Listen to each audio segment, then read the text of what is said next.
Support for WYES is made possible by Mary Lou Kristovich in memory of her husband, William Kristovich.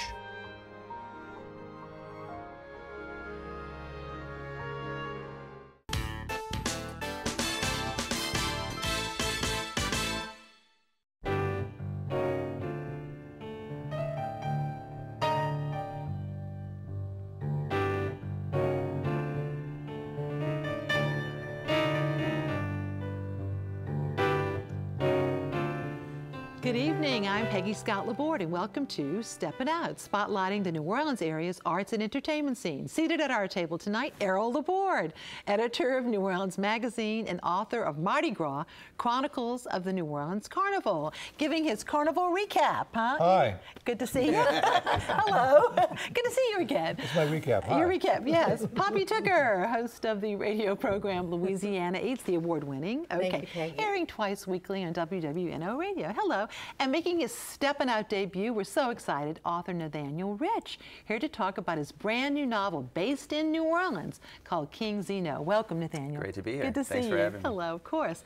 And Steppin Out theater critic, Alan Smason, who is also the editor of the Crescent City Jewish News, and he has been very busy during Carnival, announcing parades at Gallier Hall, at balls, all kinds of good stuff. But first up, Miss Poppy. Peggy, it's Lent. I don't know if you knew that. That's why I'm dressed in black, you know. So that makes people in New Orleans particularly seafood obsessive.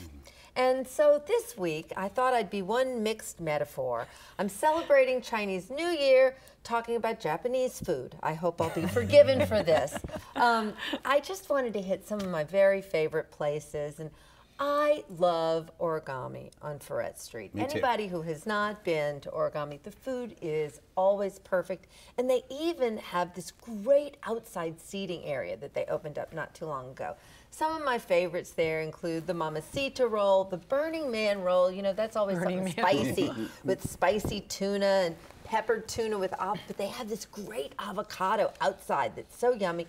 That is the fried eggplant in miso sauce. If you were an eggplant lover like me, yes, is that good? And I love their enoki mushrooms too. And they're serving continuously every day, 11:30 till 11 p.m. Those are long hours. Yeah. Wow. Sushi anytime over there on Ferret Street. Over on Britannia, of course, we all remember Kyoto, Sarah Maloney's very special restaurant. She was really a pioneer in the sushi business, particularly being an American woman. Well, Osaka Kohai has opened up on Britannia, almost across in that same general area as Kyoto was. This is the Chow family of Osaka restaurant fame. Their North Shore restaurants are very, very well thought of. And Mrs. Chow actually began her career at Kyoto with Sarah. And I have a big memory of this because she was a sushi chef at that time. And it's always unusual to see a female sushi chef. That's something you remember. And she and her son Teddy wanted to keep that Kyoto memory alive. And so they even have the Sarah roll that everyone loved in Sarah Maloney's honor. We've got a picture of their spider roll. And of course, I somehow can't stay away from that Burning Man. There's another version of it there. I like it spicy. What can I say? A little different from your normal sushi offerings is Chiba over on Oak Street. Chiba is sort of a step up from your usual sushi bar, and their food is exquisite. The Black Widow roll, which is a soft-shell crab tempura with black tobiki and sriracha. Oh my goodness, that is the octopus ceviche, and that was really yummy. They have beautiful sashimi. Their fish is really unusual. Those are steamed buns, a little something that's not sushi, cooked food. Duck, I loved the duck steamed bun and the shrimp. And they also, there's that, look at that sashimi. It's the whole plate. The presentation is extra gorgeous over at Chiba. And they've got things on their menu you're not going to see anyplace else, like foie gras sushi. I don't know about that. And desserts like Bananas Foster spring roll. First time I've seen Bananas That's Foster. a first. Or banana tempura bread pudding. Now we're going to totally switch gears a bit, and we're going to talk about the poke phenomenon. Now, of course, in the past past, there's been 3 locations of Poke Loa open up across the city. They're on Magazine, originally Market District in the CBD, and now on Metairie Road. But I imagine some people might even be asking, what is poke? Well, it's originally a Hawaiian fisherman's dish, and it's very popular in California. The word poke itself means chopped. So basically, we're thinking sushi in a bowl. And there's a new poke game in town. That's Poke-chan on St. Claude. They're next door to Faubourg Wines, one of my favorite places. You can pick from a bowl, or differently, you can get a burrito, or you can have it with wonton chips. You pick your protein, tuna, salmon, octopus, mix-ins of sesame oil, cucumbers. Then there's a marinade like ponzu or miso ginger. You top it and garnish it with edamame, sesame seeds. It's a big choice, like going to a deli. They also have daily specials of cooked food. Their octopus dumplings were pretty yummy. They have Thai iced tea and Vietnamese iced coffee, and they serve alcohol too. And they're serving continuously down there on St. Claude from 11 a.m. till 9 p.m. So have a little pokey and celebrate the Chinese New Year. And I don't know what to say. All around town. But it is so extra nice to see this burgeoning St. Claude restaurant scene. Oh, it just won't quit. Very good news. You could always go to Red's Chinese to celebrate the Chinese New Year. There you go. If you can find it, you have to remember the sign that just is a block One of big red square. That's all it is, red square. It took me a little while, but I finally figured it out. Thank you, Pop. And it's so nice to have Errol here with his carnival wrap-up. It was a brief season, but it was pretty full, huh? Yeah, of course, we in New Orleans are made more aware of Lent's arrival because of the Mardi Gras that precedes it. Yes. Had it not been, there wouldn't be as much pronunciation for Ash Wednesday. Mardi Gras puts Ash Wednesday on the map in the sense of it. That's a good point. Anyway, yeah, what we have is some slides of the carnival season. To try to capture everything is pretty much impossible, but overall it was a good carnival. Yeah, and that's the brand new float in Muses, the Goddessy, which is just really striking. Yeah, it really is. That Muses, well, a lot of parades try to do something, well, not a lot, but some, try to do something new and creative every year, and Muses does a lot of things visually. This is the famous shoe float in the Muses parade, and riding the shoe float this year's an honorary Muse member was Mayor-elect Latoya Cantrell. Thank you to Judy Piccioni for that picture. She got her first experience of that as a mayor. She was also represented in some of the satirical parades, and she probably prefers the way she comes across live in this. There's always these kind of like splashy walking groups and performance groups in Muses, and this is one of them. I think they're just a lot of fun, and I love bringing activity to the street level. This is Le Coup d'Etat. Its theme was about museums and paintings. This was a satire of the thinker, and it was the stinker, and that being the President of the United States. I think we'll be seeing a lot more of him in the next few years. He's a popular theme. This is another one in the Coup d'Etat. Don't know what to say about this one. It's about people who are seen as like people who cover Carnival, and Henri is at the helm, Henri Schindler, and Arthur Hardy above, and some people that look kind of familiar below. Such a tribute to be on the float, and in a kind it's way. It's a feist for us. Yes, they were pretty kind. People ask me if that is an honor, and I'm still trying to figure it out. But if the people in Muses say it's all in fun, right? This is Lundi Gras. This year it had to move upriver a bit because of work being done in Spanish Plaza. So it was done at the other end of Riverwalk, right next to the convention center. That's the convention center, that edge you see on the right. So this is the first time. Julia, huh? On Julia's side. First time it was not in Spanish Plaza. Crowd still came, and it was still very impressive. And this is, like, to me, one of the great moments in Mardi Gras. The main event at Lundi Gras, of course, is Rex's arrival, but at some point, Zulu arrives. Every year, it's like a mysterious guest is coming, and that mysterious guest turns out to be Zulu. And the crowd goes nuts. The crowd loves it. And we should point out that was Brett Washington Sr. as Zulu and Pocos Laws as Rex. And thanks to Justin, our friend Justin Winston, for that picture. And it's a great moment when they do the plunger along with the mayor and the fireworks. This is, to me, one of the great King's floats in all the carnival, is that of Proteus riding on that shell. It's a beautiful float to begin with, and that was just a particularly beautiful shot of a king who's so expressive and having so much fun. Proteus' theme was about gods in New Orleans, and so this would be another one on that theme. Now the Orpheus Parade, whose themes I dare not try to explain just because they're so complex. Well, okay, historically based. Yeah, but that's but that's in the spirit of the old Carnival cruise, and so they always have those kind of very esoteric themes. But you go to Orpheus to look at the float design and the beauty. It's a beautiful parade with lots of flowers and things that shimmy. And I've always said that the combination of Proteus followed by Orpheus back to back that night is really the most beautiful moment in Mardi Gras. Some parades dabbled with the tricentennial theme. Rex really made the statement and did it best. It did a tricentennial, but it hunkered down on the first 100 years of New Orleans history and picked out some of the key events, that being Bienville, of course. This is the Yellow Fever. Yellow Fever. What a topic, yes. And where else you see Yellow Fever? This is Henriette de Lille, who's a saint from New Orleans. On the road, yes. And to me, one of the great moments in Carnival is the Society of St. Anne, at which maybe 1,000 or so maskers come down from Marigny and go through the quarter down Royal Street. It's called St. Anne, but it's really a confederacy of several different organizations that have either merged or splintered or are all kind of alliances. But what you see is a lot of maskers, and it's a very colorful and great moment. So all the pageantry, all the color was there, and by a sheer sense of the growth. I mean, more and more people getting involved in Carnival with the emergence of women's groups, of new women's groups, with new walking groups, with the spread of the quarter into the Marigny area. There's just more people who are involved in it than ever before. Thank you so much, Air. And now, as is our tradition on the Friday after Mardi Gras, here are scenes from WYES's broadcast of this year's Meeting the Courts of Rex and Comus. The Queen of Carnival was Sarah Jane Freeman, Rex Poco Sloss, the Queen of Comus, Ann Summers White, and of course, Comus is anonymous. You'll hear commentary by Errol, Dr. Stephen Hales, and me. For an historic moment here, the Meeting of the Courts of Rex and Comus. And a beautifully choreographed moment. This is simply beautiful. It is dance, it is tradition.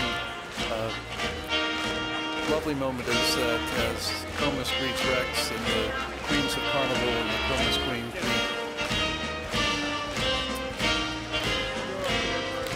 And the pages. Since the 1880s, this tradition has taken place. Arthur Hardy was here earlier and he said it's either 1882 or 1884. That's a little bit of a question, but that's okay. Here we are, the Meeting of the Courts. The other great piece of March music, of course, is the Grand March from Aida. Very, very stirring. And we've pointed out that Aida made its debut in the Cairo Opera House in December of 1871, which is only a few months before the first Rex Parade. So they're contemporaries. They're at the same time. Now, it was many years before the music got to New Orleans, but it just so happened that they both started around the same time. There's such a long and wonderful opera tradition in to purchase a DVD of the entire 2018 Rex Ball and the Meeting of the Courts of Rex and Comus, the broadcast, you can go to WYES.org, and it's only $29.95. And 3 hours and 45 minutes. You'll get your money's worth. And it's, of course, it's a fundraiser for the station. New Orleans Magazine's quiz queen, Julia Street, has a question for us. Last time, Harold Reiner told us what usually pulls the King's Flood of the Sparta Parade and the source of illumination spread throughout the parade. The answer of mules and flambeaux. Now tonight's question. 2 parading crews are named after ancient cities. What are they? Email your answers to steppinout@wyes.org. Our prize is a year subscription to Louisiana Life magazine, a dish towel with the message Happy Mardi Gras from our friends at wearablevegetables.com, and a pair of free admission passes to either the Audubon Zoo, Aquarium of the America, or the Butterfly Garden and Insectarium. You can go to WYES.org for our online calendar to see our lineup of events, including notice of a free organ recital next Friday evening at 7:30 p.m. at St. Joseph Abbey by David Mariano. You can also link to our WYES YouTube channel to see our program. And now Nathaniel. Nathaniel, very close to my heart, a novel set in New Orleans, talking about jazz, and also 100 years ago. What research must have been involved in that? A lot of research, a dangerous amount, because I found myself just procrastinating at a certain point and continuing to research long past the point where it was necessary. But I read a lot of newspapers from the period. I read every book about jazz and history of New Orleans in that period, a lot of great jazz memoirs. Louis Armstrong's Satchmo is an incredible resource, Jelly Roll Morton's book. But the most fascinating thing I came across were these oral history interviews that were conducted mainly in the 70s and 1980s by the Friends of the Cabildo Historical Association. And they went out across town and interviewed about 200 New Orleanians from all walks of life and asked them questions about their past. And they're not very well cataloged, but you can tell you have the birth date of every person who was interviewed. And so I went through that collection and found the 20 or 30 folks who were sentient in the period that I was writing about, and listened to those interviews, and they're just a wealth of intimate detail about life as it was lived. What great primary research. Now, many characters are in this book, and the name of the book, King Zeno, a jazz musician, is one of them. Yeah, I mean, one of the most fun things was reading about those the names of the various jazz musicians took at the time, and I've been asked questions doing events with the novel about, you know, how did I make up these crazy jazz names? Well, they're all real. I mean, Louis Armstrong, maybe most famously, was known as Dipper Mouth, but there's a guy named Family Haircut. There's Big Head and Little Head Gaspard, and a number of folks like that. And so I drew from these fascinating details wherever I could. Well, so many things happening in 1918. Of course, a killer is on the loose, which is never quite clear whether he was caught, called the Axeman, and hence the name Axeman's Blues. There's a song. And then the construction of the Industrial Canal. Yeah, I was really drawn to the story of the canal because it really spoke to me of the city's whole relationship with the natural world. And, you know, this is a city established on land that's very inhospitable to civilized life in many ways, and it's a city founded essentially through strength of will. And the canal followed in that tradition, in that it was a shortcut between the lake and the river, and seen as a symbol of might and economic strength and even patriotism. It was done during the war, World War I. And so it seemed both to have all of the hubris that was necessary to create a city here and to create a canal, but also carried within it some seeds of later destruction. And that interested me, that combination of things. And speaking of that war, we're just talking about Mardi Gras. There was no Mardi Gras celebration in New Orleans that year because of the war. Right, and the following year, and the Spanish flu played into that as well. But then they came back in 1920 with a vengeance. So many things going on. Now you're busy. Of course, if anybody wants to learn about upcoming signings, you have a website. Yeah, I've been on tour. I had a great event here at Garden District Bookshop, and then I'll be appearing at the Tennessee Williams Festival coming up in a couple months. Yeah. And talking about your book, of course, on one of the panels, right, yeah. too. But how long did it take you to do the book? About 5 or 6 years. Wow. Wow. And a lot of an initial 6 months or so of research, but then going back, and I don't think a novel should take that long, but in my experience, it's been about 5 or 6 years per novel. Well, I want to talk some more about it, so we'll have you back soon, too. Thank you. Okay, thank you. And time for our Artist Spotlight tonight. We are featuring 2 works of art by painter Michel Dashev. This is Big Chief Uptown. Dashev uses vibrant colors and textures to create expressive portraits that capture the spirit of her subjects. And we've got Big Queen Downtown, and her new show, Here Comes the Big Chief, is currently on view at Gallery 600 Julia Street.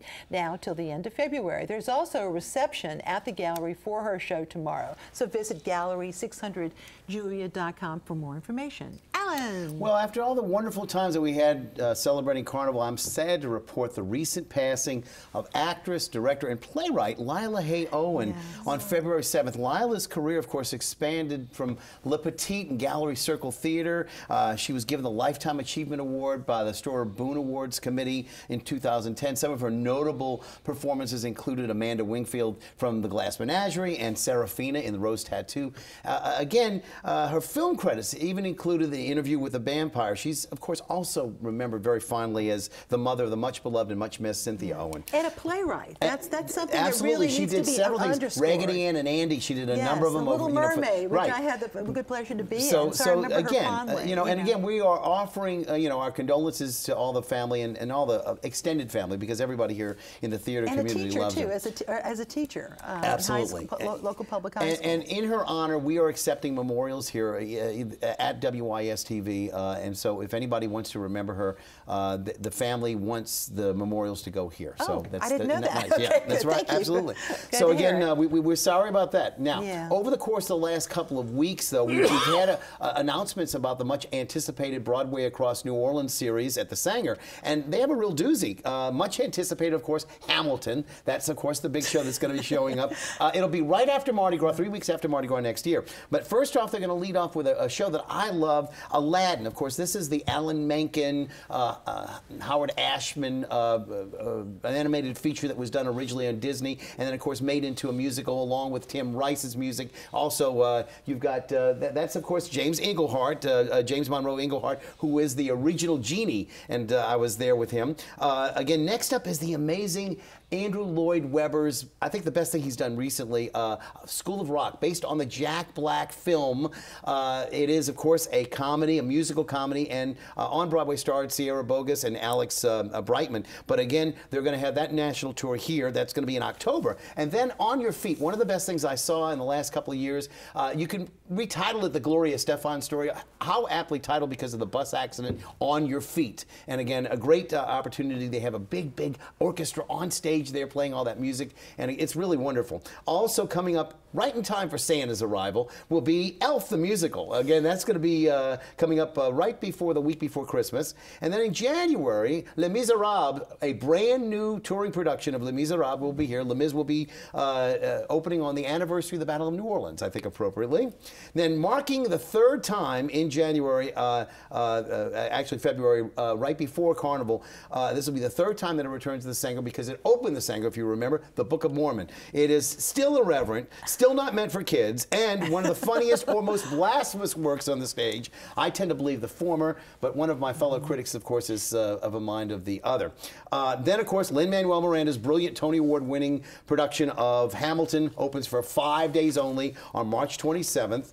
And then they're going to end with a little quirky little musical I found endearing, charming. It deals with Gander, Newfoundland. It's called Come From Away, and it deals with the day of 9/11 when 19,000 stranded passengers ended up in this forsaken airport with about 38 different airplanes on the ground. And what do you do when you have all that many guests? So again, Come From Away will end up their season. Also at the Sanger this week, come to The Color Purple, and you're going to see again that opening up on the 20th. It runs all the way to the 25th.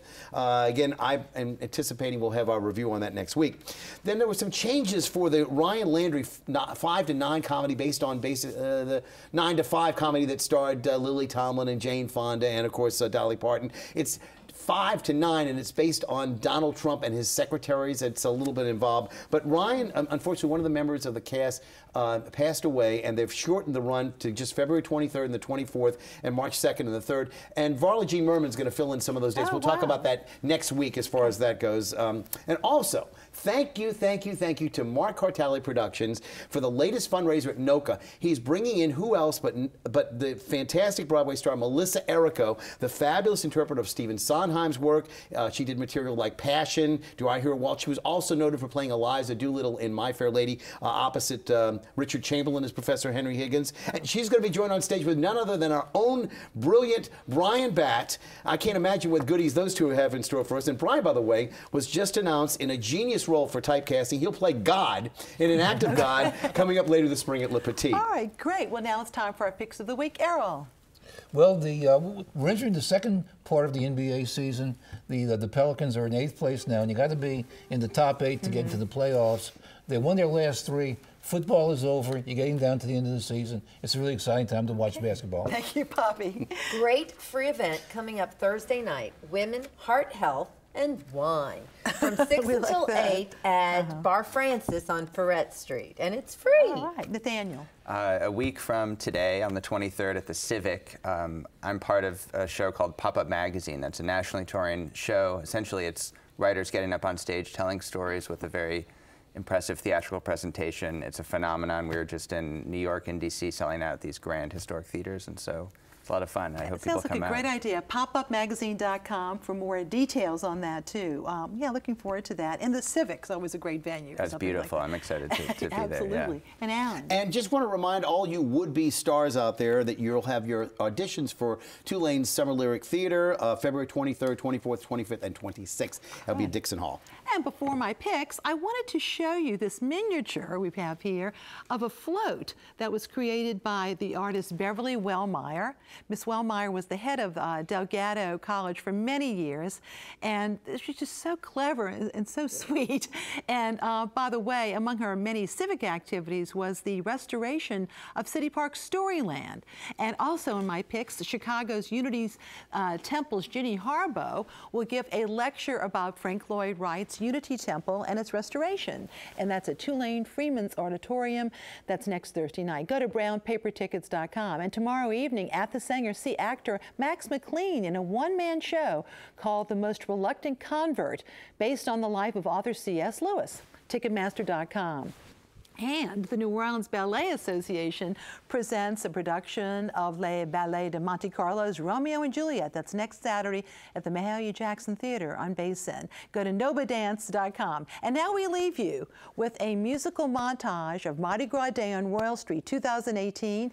The music is an excerpt of a new composition called Mardi Gras Morning, The King is on His Way, by composer James Gay. His website is jamesgaymusic.com. It can also be found on YouTube and Facebook. And enjoy the photos. Thank you so much. Thank you, Nathaniel, for being on. Thank you, Errol. Good night. I can hear the trumpets blaring mighty loud. The sky is blue, the air is cold, Mardi Gras starting to unfold. And oh my God, New Orleans is so proud. Zulu's late, Rex will have to wait. The pleasure club's late, the king will have to wait. Camp and Julia, we got red beans on our plate. On Mardi Gras morning, the children are playing, young and old, but all the child a day. Mardi Gras morning, they're laughing and swaying. Hail Rex, the king is on his way. Man wearing lots of beads said, the early days when Rex was young and free, he started in the den down on Calliope. In the early days, he rode uptown